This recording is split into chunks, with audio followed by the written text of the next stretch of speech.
اسی مالی عبادت میں ہے نظر ماننا۔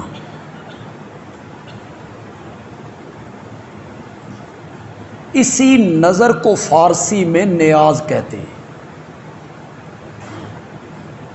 یہ نہیں ہے کہ نظر کوئی اور چیز ہے اور نیاز کوئی، مترادف الفاظ ہیں، ایک عربی کا لفظ ہے دوسرا فارسی کا۔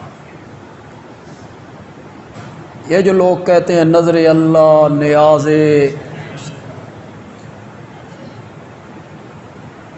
جس چیز کو عربی میں نظر کہتے ہیں اسے فارسی میں نیاز، اسے منت بھی کہتے ہیں۔ میرا مریض ٹھیک ہو گیا، اللہ کے نام پہ دیگ اتاروں گا، یہ ہے منت ماننا، جس کو تساں آدھے ہو سکھ لینا۔ کئی لوگ عقل سے پیدل ہوتے ہیں، میرا فلاں کام ہو گیا تو میں 1000 نفل پڑھوں،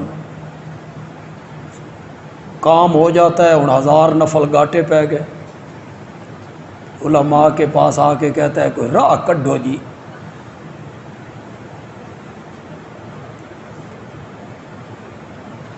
حدیث میں آتا ہے منت ماننے سے کچھ نہیں ہوتا۔ آپ سمجھے نا، میں نے منت مانی ہے، میرا مریض ٹھیک ہو گیا تو مسجد میں اتنے 1000 روپیہ دوں گا۔ حدیث میں آتا ہے منت ماننے سے کچھ نہیں ہوتا، صرف کنجوس بندے کا کچھ مال خرچ۔ یہ شرط لگا رہا ہے، اور شرط بھی رب سے، تو پہلے میرے مریض نو ٹھیک کر تاں میں پیسے دینے نہیں۔ واہ، اللہ سے شرطیں لگا رہا ہے۔ منت ماننے سے کچھ نہیں ہوتا، لیکن یہ منت ماننا، سکھ لینا، یہ کسی نبی ولی زندہ مردہ کے لیے نہیں، صرف کس کے لیے؟ میرا مریض ٹھیک ہو گیا تو داتا دربار پہ دیگ اتاروں گا، یہ نیاز ہے، نظر ہے، یہ غیر اللہ کے لیے نہیں ہے۔ آپ قرآن کو ایک دفعہ ایک طرف رکھ دیں، حدیث کو بھی ایک طرف رکھ دیں، فقہ حنفی کو اٹھائیں، مقلد ہیں نا، دیوبندی بھی مقلد ہیں، بریلوی بھی مقلد، دونوں ایک امام کے مقلد ہیں، امام اعظم امام ابو حنیفہ رحمت اللہ علیہ۔ ایک بات ذہن میں رکھیے گا، تقلید جو ہے نا کسی امام کی، یہ عقائد میں نہیں ہوتی، عقائد قطعی ہیں جو قرآن نے بیان کر دیے ہیں، بس وہاں کیا ضرورت ہے کسی امام کی تقلید کرنے کی؟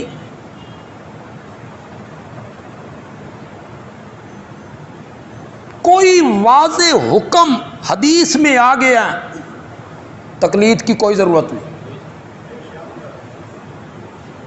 مثلا کسی عربی کو اجمی پر، کسی اجمی کو عربی پر کوئی فضیلت نہیں، میرے آقا نے ارشاد فرمایا، اس میں تقلید کرنے کی کیا ضرورت ہے؟ ہر بندے کو سمجھ آ رہا ہے، ہر بندہ اس ارشاد کا مفہوم سمجھ رہا ہے کہ فضیلت کا معیار قومیت نہیں، رنگ نہیں، نسل نہیں، تقوی ہے۔ تقلید وہاں ہوتی ہے جہاں کوئی حدیث قرآن سے ٹکرا جائے، یا دو حدیثیں آپس میں، وہاں ضرورت پڑتی ہے کہ کوئی اہل علم آدمی اس کا مفہوم بیان کرے، اس کو حل کرے۔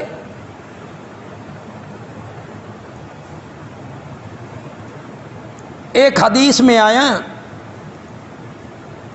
ایک صحابی کہتا ہے میں گاؤں سے باہر نکلا تو جہاں لوگ گند پھینکتے ہیں میں نے وہاں دیکھا نبی اکرم صلی اللہ علیہ وسلم پیشاب کر رہے تھے کھڑے ہو کر۔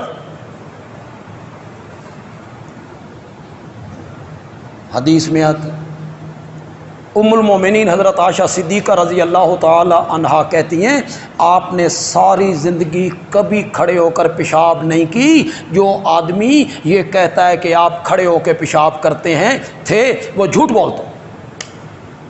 کرو جی حل، کریں آپ حل۔ وہ صحابی جھوٹ بول رہا ہے، اس نے نہیں دیکھا، دیکھا ہے نا اس نے، تبھی تو روایت کر رہا ہے۔ ام المومنین یوں فرما رہی ہیں، یہ ہے ٹکراؤ۔ یہاں ضرورت پیش آئی کہ کوئی آدمی اس کو حل کرے، امام اعظم نے اس کو حل کی۔ امام اعظم نے کہا ٹھیک بات وہی ہے جو حضرت عائشہ کہہ رہی،